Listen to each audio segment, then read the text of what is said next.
Romanos capítulo 3. Vamos a estar considerando del versículo 1 al 20. Versículo 1 al 20. El tema es: no hay justo ni aún uno. No hay justo ni aún uno. Y en estos 3 primeros capítulos del libro de Romanos, hemos estado considerando la realidad, hermanos, de que estamos perdidos. El ser humano está perdido. Obvio, nosotros no calificamos ya más dentro de esta categoría porque nosotros ahora estamos en Cristo. ¿Acaso no es glorioso pensar, hermanos, que estamos en Cristo? Somos nuevas criaturas, hemos nacido de nuevo. Nuestros nombres están inscritos en el libro de la ley. Podemos ver todas estas cosas, podemos analizarlas, reflexionamos al respecto, claro, porque es obvio la palabra de Dios recordándonos dónde estábamos, pero también mostrándonos la realidad de lo que la humanidad hoy está viviendo, una condenación de la cual no pueden salir por sus propios medios, y sin embargo nosotros reflexionamos, examinamos, nos vamos a casa gozosos, porque hemos experimentado su gracia y su amor, ¿no es cierto? Sin embargo, hermanos, tenemos una tarea delante de nosotros y es compartir el mundo de Cristo Jesús. Noten conmigo, vamos a leer del versículo 1 al 20 y después vamos a ir desglosando el tema de manera que podamos entender la realidad de que no hay justo ni aún uno. Dice el versículo 1: ¿qué ventaja tiene pues el judío? ¿O de qué aprovecha la circuncisión? Pablo dice mucho, en todas maneras. Primero, ciertamente que les ha sido confiada la palabra de Dios. Pues, ¿qué si algunos de ellos han sido incrédulos? ¿Su incredulidad habrá hecho nula la fidelidad de Dios? Pablo dice en el 4: de ninguna manera. Antes bien, sea Dios veraz y todo hombre mentiroso. Pues está escrito: para que seas justificado en tus palabras y venzas cuando fueres juzgado. Y si nuestra injusticia hace resaltar la justicia de Dios, ¿qué diremos? ¿Será injusto Dios que da castigo? Hablo como hombre. En ninguna manera, dice Pablo. De otro modo, ¿cómo juzgará Dios al mundo? Pero si por mi mentira la verdad de Dios abundó para su gloria, ¿por qué aún soy juzgado como pecador? ¿Y por qué no decir, como se nos calumnia y como algunos cuya condenación es justa, afirman que nosotros decimos, hagamos males para que vengan bienes? ¿Qué pues? Versículo 9 dice: ¿somos nosotros mejores que ellos? En ninguna manera. Pues ya hemos acusado judíos y gentiles que todos están bajo pecado. Pues está escrito: no hay justo ni aun uno, no hay quien entienda, no hay quien busque a Dios, todos se desviaron, a una se hicieron inútiles. No hay quien haga lo bueno, no hay ni siquiera uno. Sepulcro abierto en su garganta, con su lengua engañan, veneno de espides hay debajo de sus labios, su boca está llena de maldición y de amargura. Sus pies se apresuran para derramar sangre, quebranto y desventura hay en sus caminos. Y no conocieron camino de paz. No hay temor de Dios delante de sus ojos. Pero sabemos que todo lo que la ley dice, lo dice a los que están bajo la ley, para que toda boca se cierre y todo el mundo quede bajo el juicio de Dios. Ya que por las obras de la ley, ningún ser humano será justificado delante de él, porque por medio de la ley es el conocimiento del pecado. No hay justo ni aun uno, hermanos. Yo creo que a primera lectura podemos darnos cuenta de la realidad de que no hay ni siquiera uno. La Biblia dice: no hay ni siquiera una persona que haga lo bueno. Pero antes de entrar de lleno a ese tema, quisiera que consideráramos solamente las preguntas que están en el principio del capítulo, que tienen que ver en realidad con lo que habíamos analizado en el capítulo 2, cuando Pablo empieza a hablar acerca de la circuncisión. Y noten conmigo en el versículo 2, versículo 29, dice ahí: sino que es judío el que lo es en lo interior. ¿Se acuerdan que hablábamos acerca de el Señor no mira lo exterior sino lo interior? Porque los judíos, dentro de esa religión que eventualmente se estableció, como todo ocurre después de que Dios pone algo, se convierte en una religión. El ser humano, con su tradición y todos sus pensamientos y razonamientos y lógica, convierte algo sagrado en algo humano. Y vemos cómo la religión en esos días es un medio tratando de alcanzar a Dios, el ser humano tratando de alcanzar a Dios por medio de sus obras. Y el judaísmo en particular usó la circuncisión como una señal de estar bien con Dios, cuando en realidad era una señal de parte de Dios que tenía otro significado. Pero los judíos empezaron a decir: yo soy circuncidado, y eso ya es una garantía. Como hablábamos, nosotros tenemos el bautismo y diferentes sacramentos, ¿no?, que nosotros usamos para decir: yo estoy bien con Dios, hice mi primera comunión, estoy confirmado, me casé por la iglesia, me he bautizado. Y todos esos conceptos muchas veces los usamos para decir: yo tengo derecho a ser parte del reino de los cielos porque he hecho estas cosas. Y vimos el error de ello. Y ahora Pablo, aquí en el versículo 1 del capítulo 3, dice: ¿qué ventaja tiene pues el judío? O sea, si de pronto estamos hablando de que la circuncisión que el Señor busca no es lo exterior sino lo interior, como dice el 29 en el capítulo 2, la circuncisión es la del corazón en espíritu, no en letra, la alabanza el cual no viene de los hombres sino de Dios. Pablo dice: ¿qué ventaja tiene pues el judío? ¿O de qué aprovecha la circuncisión? O sea, en otras palabras, la circuncisión que los judíos estaban llevando a cabo como Dios se los ordenó, el problema no es en realidad la circuncisión, sino el problema es lo que ellos hicieron de ese concepto. Y el bautizo, por ejemplo, que nosotros aún como cristianos llevamos a cabo en obediencia a la palabra, porque dice la Biblia: arrepentíos y bautizaos, bautícense. Nosotros en obediencia nos bautizamos, pero el problema no es el bautismo, el problema es el concepto que nosotros hacemos del bautismo. Y mucha gente piensa que por bautizarse ya son salvos. ¿Ustedes conocen alguna persona? ¿O alguno de ustedes pensó alguna vez eso? O yo ya soy bautizado, por lo tanto ya soy salvo. Si el problema no es el bautismo, el problema es lo que nosotros pensamos del bautizo. Y aquí Pablo está diciendo: bueno, entonces hablemos un poco. El judaísmo, el ser judío, el ser circuncidado, entonces, ¿es bueno o es malo? El hecho de que somos judíos. Nota lo que dice el versículo 2. Dice Pablo: mucho. ¿Qué ventaja hay en ser judío o ser circuncidado? ¿Cuál es la respuesta de Pablo, hermanos? Mucho. O sea, es bueno ser judío. Yo quisiera ser judío, hermanos. ¿Cuántos de ustedes quisieran ser judíos? Ahora, el primer pensamiento quizás es: porque ellos tienen feria, ¿no? Ellos tienen dinero. No es por eso, hermanos. Nosotros entendemos. El pueblo judío, hermanos, es un pueblo que Dios escogió. Dios los escogió. Dios los separó. Y tú y yo podemos leer acerca de ellos en Génesis, Éxodo, Levítico, Número, Deuteronomio. Esos 5 primeros libros, hermanos, nosotros vemos cómo en Génesis Dios creó esa nación. Éxodo, cómo Dios los sacó de Egipto, cómo los llevó a la tierra prometida. Levíticos, Números, Deuteronomio, vemos cómo Dios les da una ley. Y esa ley, hermanos, es precisa: 613 mandamientos. 613 mandamientos que Dios les dio. Y esos mandamientos tienen que ver con comportamiento cívico, tienen que ver con comportamiento dietético, con la dieta, tienen que ver con la moralidad, tienen que ver con la adoración. Son reglas y mandamientos que Dios les dio. Y todas esas reglas y mandamientos, incluyendo la circuncisión, hermanos, era para separarlos del mundo. Esas dietas que ellos tenían, hermanos, ellos no comían carnitas como nosotros comemos. Ellos no comían camarones, por ejemplo. ¿Cuánto les gustan los camarones? ¡Wow! Camarones a la diabla, híjoles, ¿verdad? No importa que te ensucies ahí, que andes oliendo a chile todo el día. Tráeme unos camarones. A algunos les gustan las langostas, por ejemplo, y gloria a Dios. Yo las como porque son muy caras. ¿Me quieres invitar un día? Adelante. Recibo la bendición. Pero cosas como esas ellos no comen. Y nosotros comemos estas cosas. Los gentiles comen esas cosas. Pero ¿por qué Dios les dio esas reglas de dieta? ¿Por qué Dios les dio reglas morales, cívicas, de adoración? ¿Sabes por qué? Para que el mundo viera que ellos estaban separados, que ellos le pertenecían a Dios. Por eso Pablo dice: el asunto aquí de ser judío, ser circuncidado, es algo bueno. Y noten el versículo 2, dice: mucho en todas maneras. Primero, y la razón principal, hermanos, y quiero que noten de aquí, es por lo que apreciamos al pueblo de Israel.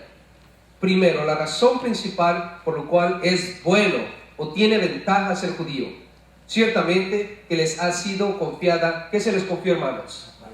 La palabra de Dios. Observa a los judíos.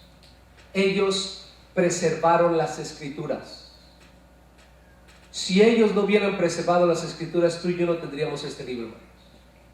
Claro está, el Antiguo Testamento. El Nuevo Testamento fue escrito por los diferentes apóstoles. Pero el Antiguo Testamento en sí, hermanos. El Antiguo Testamento que Pablo usó, que Pedro usó, que Juan usó, que nuestro Señor Cristo Jesús usó para proclamar el Evangelio de salvación. Porque ellos no tenían el Nuevo Testamento ni andaban con una Biblia como nosotros. Ellos traían lo que nosotros conocemos como el Antiguo Testamento, o usaban el Antiguo Testamento. Y si no hubiese sido por ellos, hermanos, no tendríamos las Escrituras. Ellos eran fieles en copiar. Ellos era algo sagradísimo. Hasta la fecha, hermanos, tú y yo podemos tener en nuestras manos una Biblia, lo más caro, $70. Ellos tienen los rollos. ¿Sabes cuánto vale el más baratito? Como unos $25,000. Porque está escrito mal. Y entre más kosher sea, más dinero. Nosotros lo imprimimos, copias. Ellos lo escriben. Es el libro sagrado. Y aquí es cuando vemos la importancia de entender que ser judío fue algo glorioso y maravilloso que Dios hasta la fecha, hermanos, considera. Nota en el versículo 3. Dice, pues ¿qué? Si algunos de ellos han sido incrédulos. O sea, algunos judíos han sido incrédulos. Hermanos, pregunta, ¿hay judíos incrédulos? Claro, pero también hay judíos creyentes. No nos equivoquemos. Ustedes lo van a conocer como los judíos mesiánicos. ¿Alguna vez han escuchado algún asunto del judío mesiánico? Judío mesiánico no es otra cosa sino un judío que ha aceptado a Cristo como Señor y Salvador. O sea, en nuestros días vemos judíos que creen en Cristo, hermanos. Yo conozco judíos que creen en Cristo Jesús, son salvos por fe. Pero por otro lado tenemos judíos que son incrédulos. Ahora, noten conmigo aquí, porque Pablo va a empezar a hablar del carácter de Dios y nos va a llevar a la última parte, que es la realidad de que no hay justo ni aun uno. Todos están perdidos, todos estábamos perdidos. Dice aquí la Biblia en el versículo 3, si alguno de ellos ha sido incrédulo, segunda pregunta en el 3, ¿su incredulidad habrá hecho nula la fidelidad de Dios? ¿Qué está en cuestión aquí, hermanos? ¿La fidelidad de quién? De Dios. Subraya por favor en ese versículo eso. La fidelidad de Dios. Solo porque unos judíos han sido incrédulos, ¿Dios no va a ser fiel con todos los judíos? Yo te pregunto, hermanos. Y eso es importante para nosotros como cristianos. Créemelo, si tú y yo llegamos a entender esto, vamos a estar tan seguros de nuestra salvación como nunca antes. Porque ¿cuántos de ustedes no se sienten condenados cuando de pronto tropiezan en su caminar con Cristo? Por ejemplo, ya es el día de tomar la comunión. Y estamos aquí adorando a Dios y tenemos la copa y tenemos el pan y dentro estamos luchando. Señor, ¿soy digno o no de tomar la copa? Me acabo de pelear en el trabajo. Mientras venía por la iglesia me venía peleando con mi esposa. Me veníamos agarrando del chongo.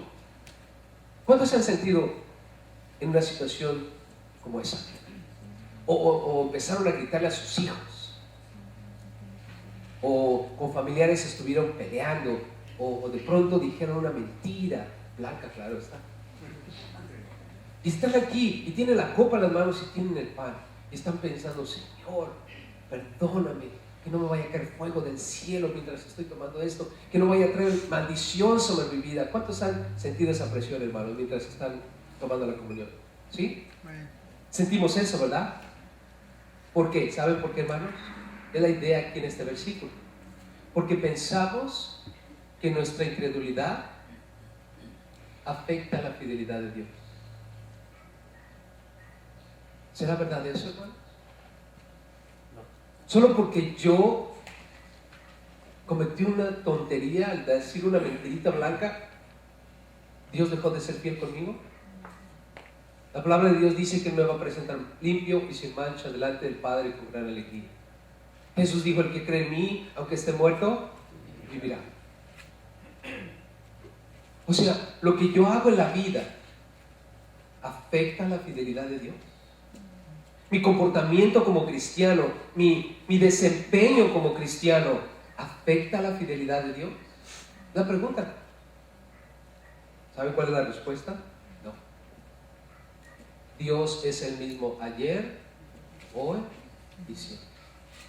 No importa qué tú y yo hagamos, Dios sigue siendo fiel. Es su carácter. Él es fiel. Aun cuando nosotros somos infieles. Algunos están pensando, pastor, eso es muy peligroso decir, porque entonces quiere decir que podemos pecar y vamos a estar bien. No. Eso no quiere decir eso. El hecho de que Dios es fiel, aun cuando nosotros tenemos nuestros momentos carnales en la vida, no es licencia para pecar, porque una persona que ha nacido de nuevo no practica el pecado. Pero sabemos que estamos en esta carne y que muchas veces nuestra falta de sensibilidad a la guía del Espíritu Santo y nuestra falta de fidelidad y nuestra falta de madurez nos lleva a cometer tonterías. Eso no quiere decir que Dios ha dejado de ser fiel, hermanos. Dios sigue siendo fiel. Por eso es que nosotros, nuestra conciencia muchas veces nos recrimina y nos empieza a confrontar de interior. Porque el Espíritu, hermano, lo que quiere es que nosotros seamos llevados a esa madurez. Pero no debemos acusar a Dios por nuestras interpretaciones de que Él es infiel, hermanos. Dios es fiel. Y por eso estamos seguros. Amén. Y es bueno que mientras estés ahí con el pan y la copa sientas esos estragos, porque estuvo mal que hayamos hecho eso. Y está bien que sintamos esos estragos. ¿Sabes por qué? Porque eso es una clara muestra de que estás en Cristo. Si no sintieras nada en el interior, quiere decirte algo está mal. Porque hay gente así. Están en el mundo, pecan a diestra y siniestra, vienen aquí, toman la comunión, cantan, adoran a Dios y no sintieron absolutamente nada. Eso está mal. Pero cuando tú estás sintiendo esos estragos internos, claro, recibe el redargüimiento del Espíritu. Recibamos la corrección del Espíritu, corrijamos nuestras actitudes, pidámosle perdón, pero una cosa es segura, somos salvos. ¿Y por qué somos salvos? Que Dios es bien. ¿Cuántos sienten un alivio ahorita, hermanos? Gloria a Dios, eso es gracia. Noten, versículo 4 dice, de ninguna manera. Es la respuesta a esa pregunta, como les dije, no. O sea que la incredulidad nuestra afecta la fidelidad de Dios, dice el versículo 4, de ninguna manera. Otra versión dice, ni Dios lo mande. Ni Dios lo mande. Antes bien, ¿qué dice la Biblia, hermanos? Sea Dios veraz, versículo 4, y todo hombre mentiroso, como está escrito, para que seas justificado en tus palabras. O sea, la palabra de Dios es fiel, hermanos. Y no hay ninguna promesa en las Escrituras. Independientemente de tu credulidad, del que tú creas, del que tú lo aceptes, hermano, la palabra de Dios es fiel. Así es que dice aquí, para que seas justificado en tus palabras y venzas cuando fueres juzgado. Versículo 5 no te dice, y si nuestra injusticia hace resaltar la justicia de Dios. Ahora, otra cuestión aquí. Primero era la fidelidad de Dios. Ahora es ¿qué? ¿La justicia de quién? De Dios. Subraya ahí, hermano. Primero es la fidelidad de Dios. Ahora la justicia de Dios. Pregunta aquí, hermanos. Nuestra injusticia. Cuando yo hago algo que es injusto, pecaminoso, que no fue correcto. Cuando tú haces algo incorrecto delante de Dios. ¿Eso dice aquí, resalta la justicia de Dios? ¿Qué diremos entonces? ¿Será injusto Dios que da castigo?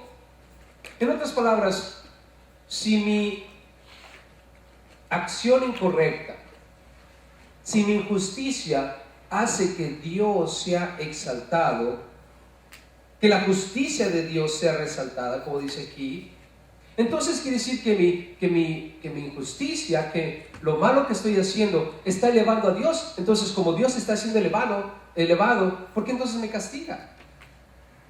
¿Por qué me castiga entonces el Señor? ¿Es injusto Dios por darnos castigo a lo que estamos haciendo, hermanos? Nuestra injusticia, hermanos, debe ser eliminada.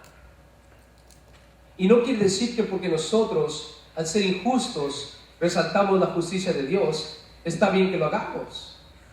Y esperar que Dios no nos discipline, que Dios nos castigue por lo que estamos haciendo. Hermanos, la justicia de Dios no cambia. Y ahí es cuando tenemos que tener cuidado, porque tampoco yo puedo empezar a abusar de la gracia de Dios y empezar a ser injusto, a hacer cosas incorrectas, diciendo de todos modos lo que hago resalta la gracia de Dios, resalta la justicia de Dios, resalta a mi Dios, lo hace más grande.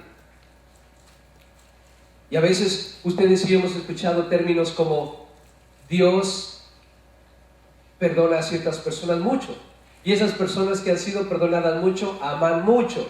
¿Han escuchado eso? Porque está en la palabra. Al que se le ha perdonado mucho, ama mucho. Y algunas personas piensan que es mejor ir al mundo primero y perderse y estar allí en el mundo y ser rescatado, porque entonces vienen con un compromiso fuerte. ¿Será verdad eso, hermanos? Yo llegué a pensar de esa manera. Yo crecí en la iglesia cristiana, hermanos.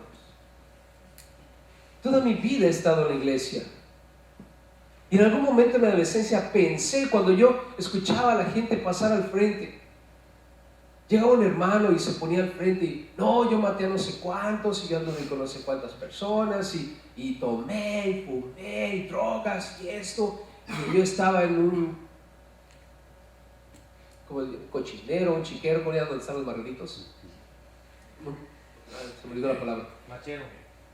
Eso. Y entonces Dios me sacó de ahí y me lavó y me limpió, y sabe un montón de versículos de Dios. Y estaba sentado y dije, ¿yo qué puedo decir? Ni siquiera he fumado. Tenía un cigarrillo en mis manos. Y estaba yo todo agüitado ahí, sentado. ¿Y por qué? Porque estaba viendo cómo la injusticia de este hombre está resaltando que la justicia de Dios. Yo estaba ahí todo agüitado, sentado diciendo, Señor, yo no he tenido una experiencia como esa, no del pecado tanto, sino de cómo Dios lo sacó del lodo, y era un marrano, y cómo Dios lo limpió, y era un gusano, y digo, lo convirtió en una mariposa, y dices, wow. Yo me iba a la casa pensando, Señor, ¿y yo qué testimonio tengo? ¿Qué le puedo decir al mundo? Ahora, para poder decir algo como lo que él está diciendo, ¿qué tenía que hacer yo? ¿Ir a dónde? Al mundo. Entonces empieza a haber en nosotros una idea de que tenemos que tener nuestra experiencia. Y yo he escuchado tristemente padres cuando les pregunto, ¿dónde está tu hijo, tu hija? O está escribiendo su testimonio. ¿Nunca han escuchado ese término? A mí es que lo escuché, ¿está escribiendo su testimonio? ¿Qué quieres decir? Oh, hermano, es que se fue al mundo, pero Dios no va a regresar. ¿Y tú le llamas a eso? ¿Está escribiendo su testimonio? ¿Entiende lo que hay detrás de eso? No, hermanos, eso está muy mal. ¿Qué dice el Salmo 1? Bienaventurado aquel varón que no anduvo en ¿qué? ¿El consejo de qué? De malos. En silla de escarnecedores se ha sentado, sino su delicia es día y noche la palabra de ¿quién? De Dios. Es más feliz una persona que nunca ha hecho todas esas cosas que una persona que lo ha hecho. Y es una mentira, hermanos, el pensar que nosotros tenemos que hacer cosas equivocadas, o está bien que hayamos hecho cosas equivocadas para que Dios sea grandemente glorificado. Familia, Dios sigue siendo justo, no importa que hayas o no hayas hecho. O sea, lo que Pablo está tratando de decirnos es de que no nos equivoquemos. Dios, es invariable, es incambiable, su fidelidad no cambia, tampoco su justicia cambia. Versículo 6. La respuesta, en ninguna manera. De otro modo, ¿cómo juzgaría Dios al mundo? Porque entonces Dios tendría que tener sus estándares para diferentes personas. Los que anduvieron en el mundo, los que no anduvieron en el mundo, los que se han portado mal, los que se han portado menos mal. Hermanos, el estándar es para todos igual. ¿Estamos? Si has andado haciendo cosas aberrantes, es el mismo estándar como si tú siempre estuviste en las cosas de Dios desde el principio. El estándar de Dios no cambia. Versículo 6 dice: de ninguna manera, de otro modo, ¿cómo juzgaría Dios al mundo? 7. Pero si por mi mentira la verdad de Dios abundó para su gloria, ¿por qué aún soy juzgado como pecador? ¿Y por qué no decir, dice el 8, como se nos calumnia y como algunos cuya condenación es justa, afirma que nosotros decimos, hagamos males para que vengan bienes? ¿Hagamos qué? Males para que vengan bienes. Hermanos, ¿qué piensan ustedes sobre eso? Hagamos males para que vengan bienes.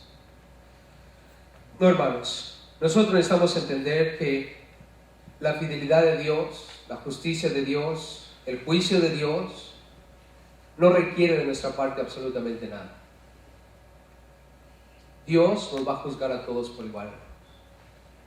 Así es que tu desempeño no importa. Algunas personas creen que si hacen muchas cosas buenas, estas cosas buenas van a opacar las cosas malas. Otros creen que todo lo malo que hicieron, como fue demasiado, ahora van a tener un mejor compromiso con Dios porque Dios les perdonó un montón. Estamos mal, hermanos, no importa. Si tú te dedicas a hacer lo bueno, Dios te va a juzgar de la misma manera como si tú te hubieses dedicado a hacer lo malo y Dios te rescató. Dios te va a tratar de la misma manera. No importa tu desempeño. Ahora, esto nos lleva a lo siguiente, hermanos. No hay justo ni aún uno. Si nuestro desempeño tuviera que ver en nuestra salvación, quiero que observen esta realidad. ¿Habría alguien en el mundo que se salvaría? ¿Habría alguien? ¿La respuesta? No. Note conmigo en el versículo 9.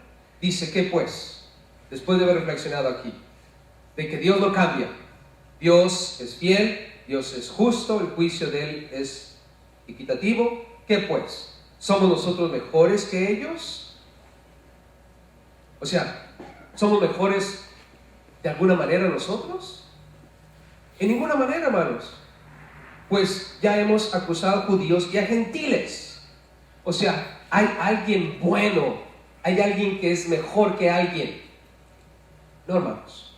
¿Qué dice la Biblia en el versículo 9? Todos están bajo pecado. ¿Todos estamos bajo qué? Pecado. ¿Está claro? Entonces, lo que Pablo está diciendo, Dios no cambia. El problema no es Dios. El problema somos nosotros. Tu desempeño, sea bueno, sea malo, no afecta a Dios. Dios sigue siendo Dios. Pero el problema aquí, hermanos, es aun si nuestro desempeño tuviera algo que ver, ¿qué dice la Biblia? Que todos estamos bajo, por lo tanto, todos estamos condenados. ¿Ven la realidad del ser humano?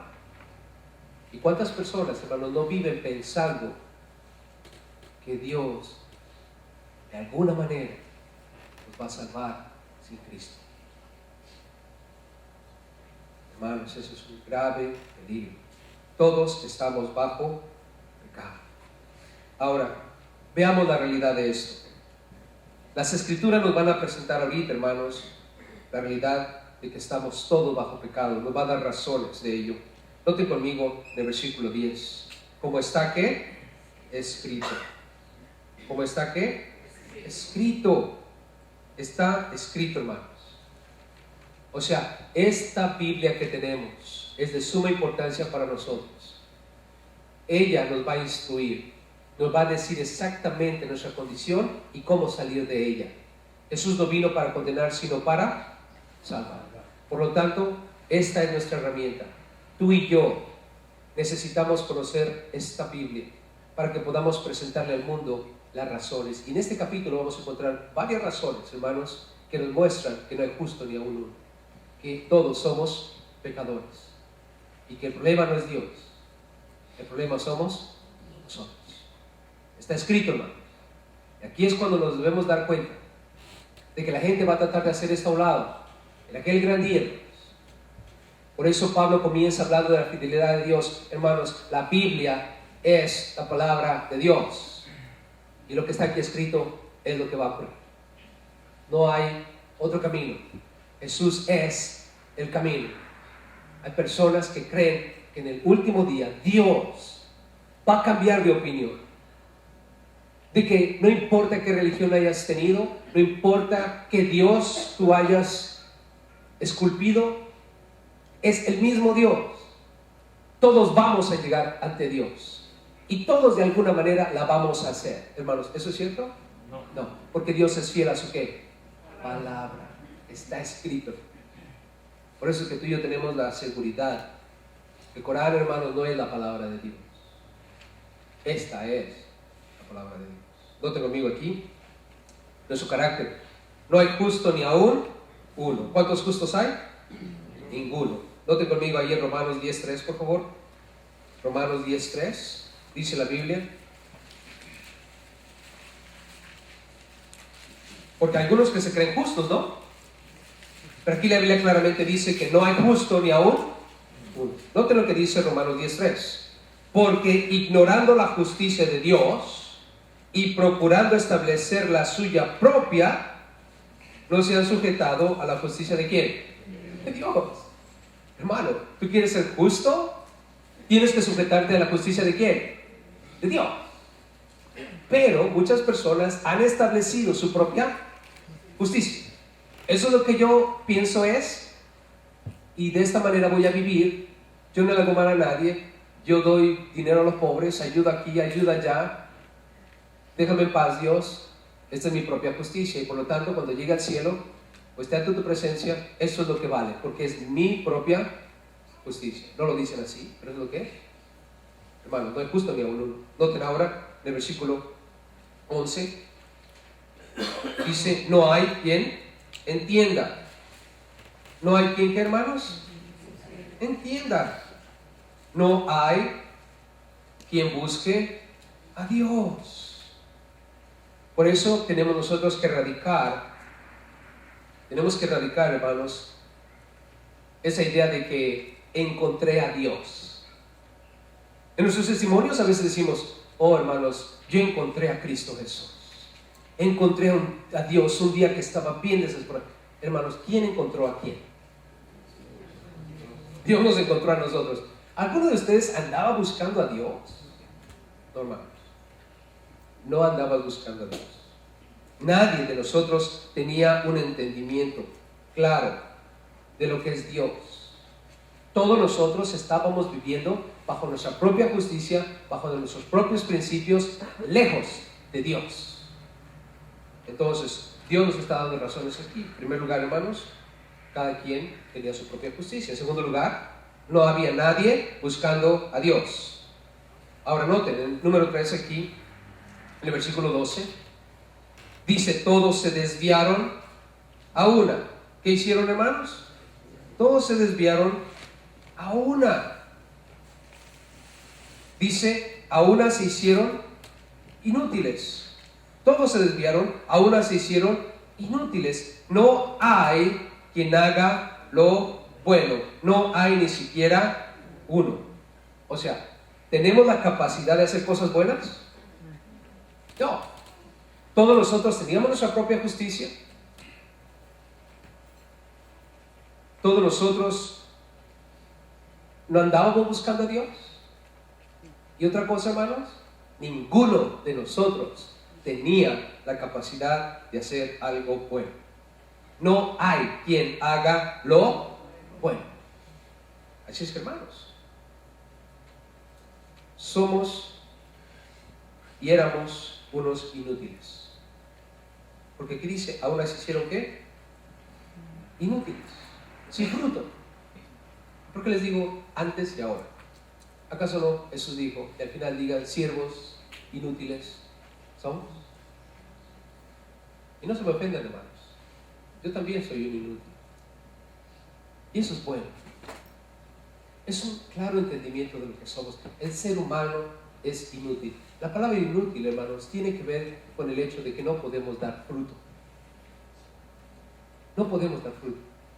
Ni cuando estábamos en el mundo, ni estando en Cristo, si no estamos en Cristo realmente. La palabra de Dios dice, Jesús dijo, Juan 15, separados de mí, nada podéis hacer.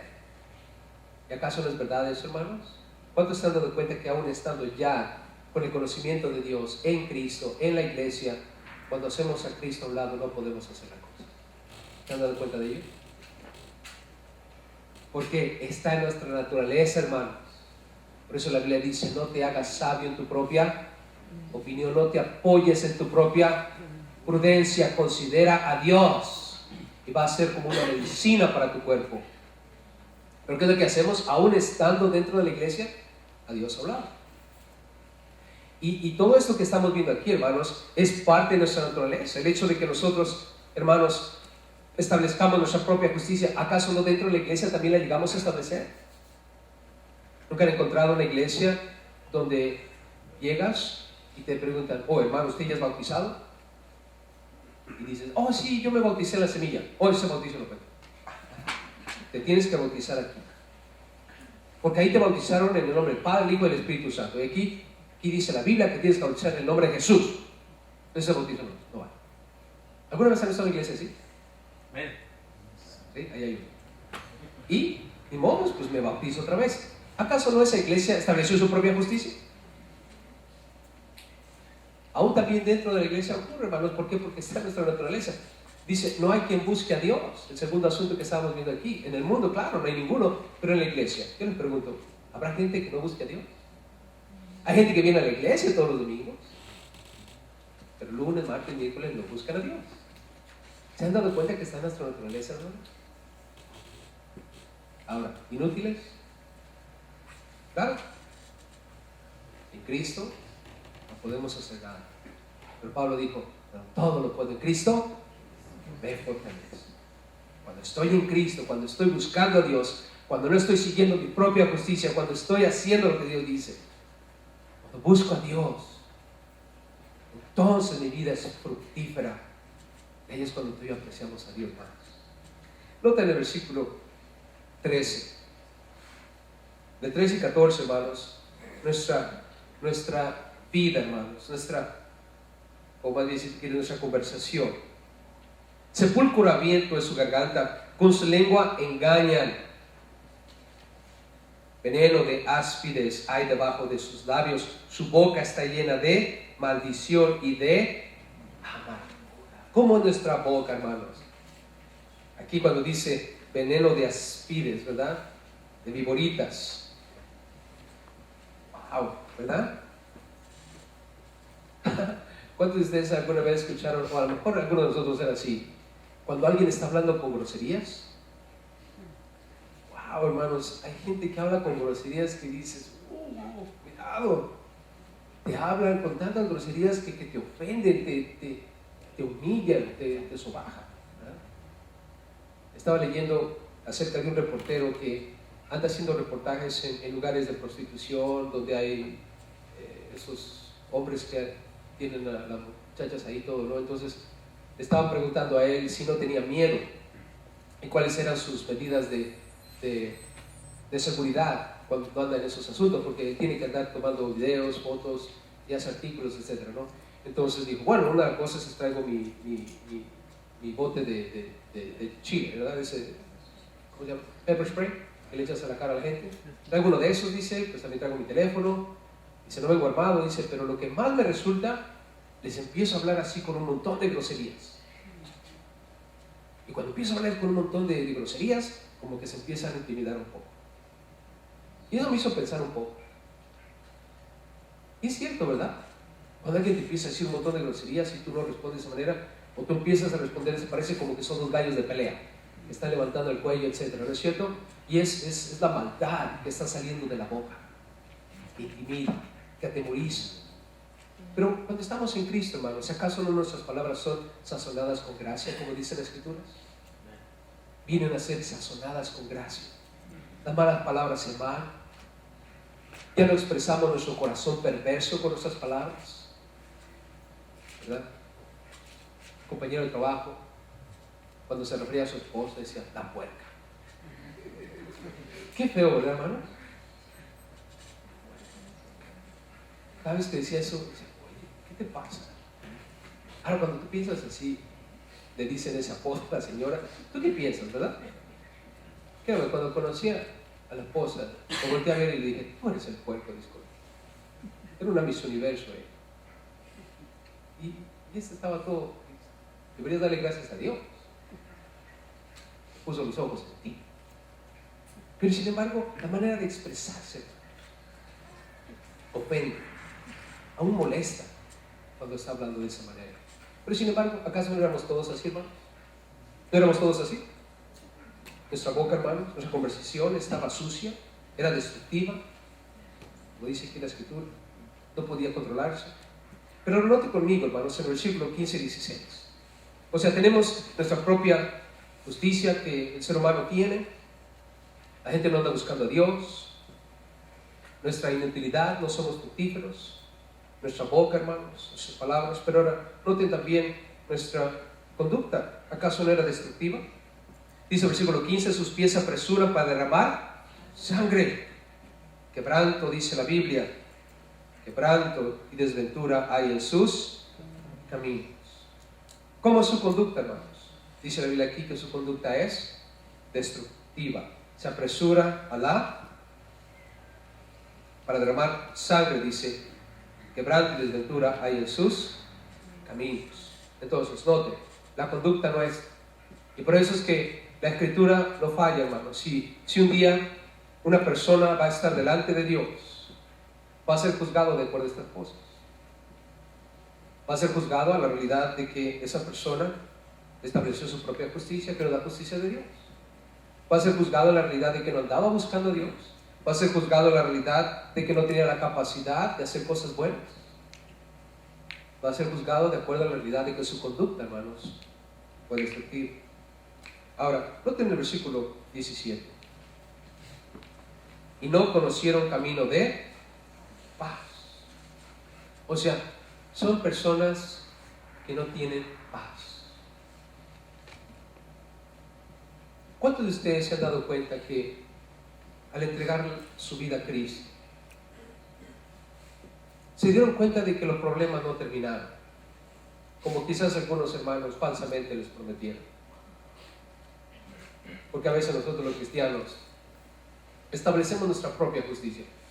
Si tú aceptas a Cristo Jesús, todos tus problemas se van a acabar.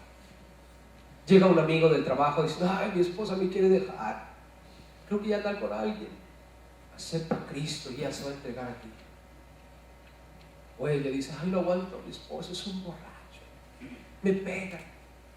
Acepta a Cristo y Él también se va a entregar a Cristo. Cree en el Señor Jesucristo y toda tu casa será salva. Mis hijos andan perdidos, ven a Cristo y todos tus hijos se van a hacer monaguillos. ¿Cuántos no escucharon eso decir, hermanos? Y muchos de nosotros creímos eso, ¿no es cierto? Y nos acercamos a Cristo con la esperanza de que todos nuestros problemas se puedan acabar. Eso está mal, hermanos. Eso no es algo que Dios prometió. Jesús dijo, cree en mí y yo te doy vida eterna. No digo, cree en mí y te voy a dar un buen marido. Cree en mí y te voy a dar una buena mujer. Cree en mí, todos tus hijos van a ser perfectos. Cree en mí y vas a tener mucho dinero.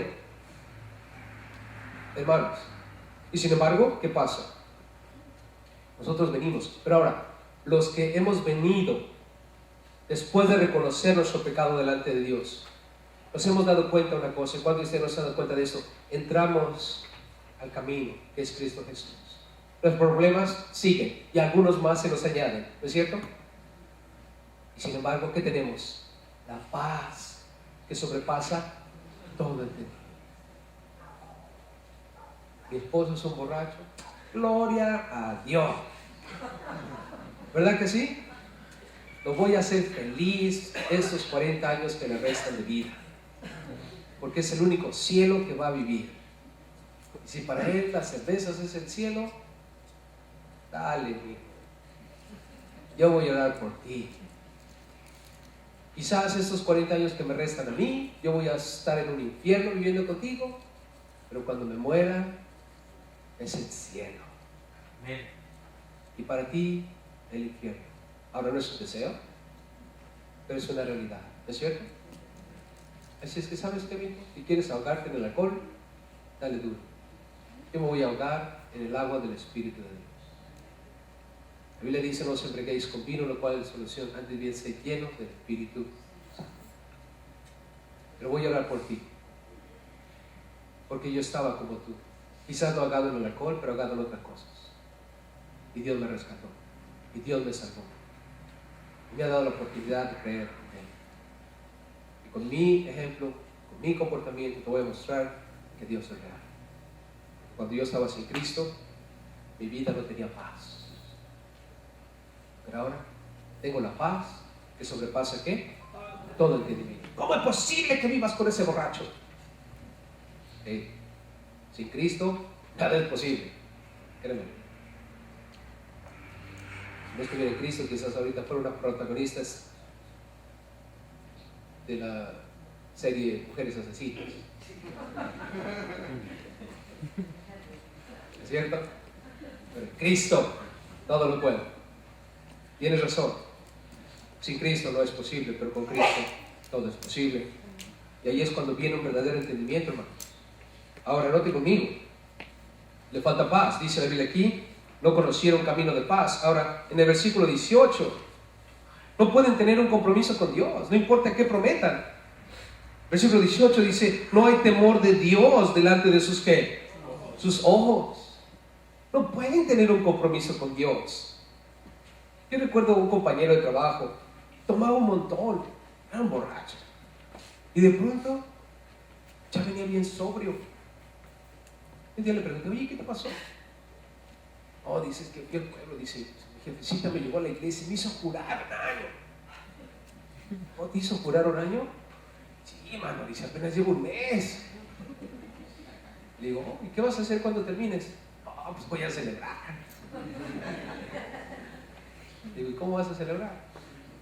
Pues sabes, dice, me voy a poner una. Hermano, yo te pregunto, ¿de qué sirve? Le fue a hacer una promesa a Dios. Y creo que había hecho hasta una manda ahí, no sé qué hizo, pero una promesa, y por eso estaba firme en su promesa. Pero hermanos, ¿es un compromiso real? No, no es un compromiso real. Es una fantasía, hermanos. Y hay muchas personas en el mundo sin Cristo que por esa razón están bajo condenación, porque no tienen un compromiso real y no pueden tener uno. Aquí dice claramente: no hay temor de Dios delante de sus ojos. No pueden. Ahora, resumiendo lo que hemos visto aquí, hermanos, está escrito: ¿es bueno ser judío? Claro. ¿Es bueno la circuncisión? Claro. Dios lo instituyó y era para definir que el pueblo de Israel era un pueblo especial. Y ahora tú y yo, como cristianos, somos parte de ese pueblo especial. Gracias a ellos tenemos la palabra, porque ellos la conservaron, se les encargó. Nos hemos dado cuenta que Dios no cambia, hermanos. Sigue siendo fiel, sigue siendo justo, tiene los mismos estándares con los cuales va a dar su juicio. Él no cambia, hermanos, independientemente de qué hagamos. Pero la realidad es que nosotros estamos en una situación drástica sin Dios, porque nosotros, hermanos, la Biblia dice aquí, tenemos nuestra propia justicia, no buscamos a Dios, no tenemos la capacidad de ser fructíferos, nuestra conversación, nuestras palabras están fuera de control, nuestra conducta es destructiva, y además no tenemos paz, y mucho menos compromiso delante de ¿quién? De Dios. Y en el versículo 19 y 20 se nos da la realidad, hermanos, de lo que la ley es. Pero sabemos que todo lo que la ley dice, lo dice a los que están bajo la ley, para que toda boca se cierre y todo el mundo quede bajo el juicio de ¿quién? De Dios. Ahora, todos estamos bajo esta ley, hermanos. ¿Es la ley de quién? De Dios. Todos nosotros estamos bajo el juicio de Dios. Nadie se va a escapar. Nadie. Todos vamos a enfrentarnos ante el juicio de Dios. Ahora, Nosotros los cristianos, y quiero hacer una aclaración aquí porque no quiero que malentendamos este asunto del juicio de Dios. Recuerden que nosotros hemos escapado de la ira de Dios. ¿Cuántos dan gloria a Dios? Señor, gracias. Gloria a Dios, hermanos. ¿Por qué? Porque nosotros no vamos a ser confrontados por Dios para condenación. Porque nosotros estamos en ¿quién? En Cristo. Nosotros vamos a estar en un juicio, sí, pero no es para salvación. El juicio que nosotros vamos a enfrentar es lo que la Biblia llama el tribunal de Cristo. Y cuando estemos en el libro de Corintios vamos a hablar extensamente sobre eso, pero el tribunal de Cristo, hermanos, es un lugar donde todos los cristianos van a asistir y Dios va a probar todo lo que nosotros hicimos. Algunos construyeron madera, heno y hojarasca, otros oro, plata y piedras preciosas. Todo lo que hemos hecho para Dios va a ser juzgado y Dios va a declarar en aquel día los motivos y las intenciones de nuestro corazón y nos va a recompensar. Va a recompensar a cada uno según sea su obra. Cuando tú estés delante del Señor, no es para ver te salvas o no te salvas. No, hermano, tu nombre está escrito en el libro de la vida. Amén. Dios es fiel. Tú te mueres, tú te vas con Cristo. Claro está, si has nacido de nuevo. Porque tampoco le quiero dar falsas esperanzas si de pronto hay alguien de nosotros que no ha nacido de nuevo, que no se ha arrepentido de sus pecados, que no ha confesado sus pecados, que no ha pedido a Cristo que sea su Señor y su Salvador, que no está bajo el señorío de Cristo, que no está viviendo un compromiso real con el Señor. Si tú eres esa persona, estás inscrito en el libro de la vida, independientemente de tus tropiezos entre medio. Y espero que no sean los tropiezos garrafales, pero que los vamos a tener, ¿verdad que sí, familia? Pero nuestros pequeños tropiezos, sean como sean, ¿van a estropear la fidelidad de Dios? No, Dios es fiel. Y por eso estamos seguros. Pero de la misma manera, si tú no estás en Cristo, entonces estás bajo la ley, no bajo la gracia. Y cuando la ley sea expuesta, todo lo que tú vas a recibir es condenación, porque has quebrantado la ley de Dios. Lo cual todos nosotros también hicimos, ¿no es cierto? Pero Cristo Jesús ya lavó todos nuestros pecados. Es la sangre de Cristo que nos lava de todo pecado. Entonces, la ley, todos estamos bajo el juicio. Dice aquí el versículo 20, ya que por las obras de la ley ningún ser humano será justificado. O sea que la ley no va a justificar a nadie, hermanos. Cuando seamos confrontados con la ley, yo te pregunto, ¿quién va a calificar? No, todos estamos bajo la ley y todos hemos quebrantado la ley. Todos somos pecadores. No hay justo ni a uno, no hay nadie que busque a Dios, no hay nadie que tenga compromiso con Dios, no hay nadie que tenga una conducta bien con Dios. Por lo tanto, todos estamos condenados, pero Cristo Jesús vino para salvarnos de esa condenación. Así es que no se hagan ilusiones, todos ustedes que piensen que por portarse bien van a entrar al cielo, porque no va a ocurrir. Vamos a entrar al cielo porque el Señor Jesús se portó bien, obedeciendo al Padre al morir en la cruz por nuestros pecados. Dice la Biblia, versículo 20, ya que por las obras de la ley ningún ser humano será justificado delante de Él, porque por medio de la ley, esa es la razón por la cual nosotros leemos la ley y observamos la ley. Por medio de la ley es el conocimiento del ¿qué? Del pecado. La ley, ¿por qué la leemos? ¿Por qué la estudiamos? ¿Por qué la analizamos? La ley de Dios son los principios por los cuales nosotros debemos vivir. Pero de acuerdo a lo que estamos leyendo aquí, cuando la leemos nos hace entender que somos ¿qué? Pecadores. Una vez que empiezas a leer la ley te das cuenta de que has pecado contra Dios. Me doy cuenta de que pequé contra Dios y eso nos lleva al arrepentimiento. Por eso es que tú, cuando estés evangelizando a alguien, no le prometas que la vida va a ser color de rosa. Muéstrale en las Escrituras que es pecador. Y no tengas miedo, hermano. Porque lo que hacemos cuando estamos evangelizando es hablamos de todas las cosas buenas que van a pasarle en su vida personal. La prosperidad emocional, la prosperidad espiritual, la prosperidad material, física. Los llevamos a un evangelio falso. No, hermano. Muéstrale que es pecador. Muéstrale la realidad en la cual se encuentra. Él se encuentra a punto de resbalar y caer bajo la ira de Dios. Y una vez que le has mostrado su pecado, ahora le muestras lo que Cristo Jesús hizo por él. Y no lo lleves a que haga la oración si no ha entendido que es pecador. Y si no ha llegado a ese punto conclusivo donde dice: me arrepiento de todos mis pecados. Porque ¿saben lo que hacemos en nuestros días? Les prometemos cosas hermosas y maravillosas y después le decimos: ya haz esta simple oración. Y después de que hacen esa oración, le decimos: ya eres salvo. Yo te pregunto, ¿realmente es salvo? ¿No entiende que es pecador? ¿No se ha arrepentido? Pero tú le dijiste: por esta simple oración te vas a salvar. ¿Y qué hace ese individuo? Hace la oración. Hermanos, el conocimiento de la ley es el pecado. Darnos cuenta de que somos pecadores. Con eso quiero dejarnos. No hay justo ni a uno. No hay justo ni a uno. Nosotros nos damos cuenta de ello. Y la ley, la palabra de Dios nos llevó a esa realidad. Y ahora estamos en Cristo. ¿Es cierto? Fieles en lo mejor de nuestra habilidad. Comprometidos en lo mejor de nuestra habilidad. Bien portados, claro, en lo mejor de nuestra habilidad. Creciendo día tras día tras día, buscando la santidad. Porque dice la Biblia que sin santidad nadie verá al Señor. Y la santidad, esto es, que tanto tú te has apartado para Dios, muestra realmente que eres una persona que ha nacido de nuevo. Y es lo que debemos mostrar en la cuenta de Dios. Que hemos sido apartados, como el pueblo de Israel fue apartado por Dios para Él. Así es que, hermanos, en esta sección llegamos al entendimiento de que este mundo está condenado y perdido.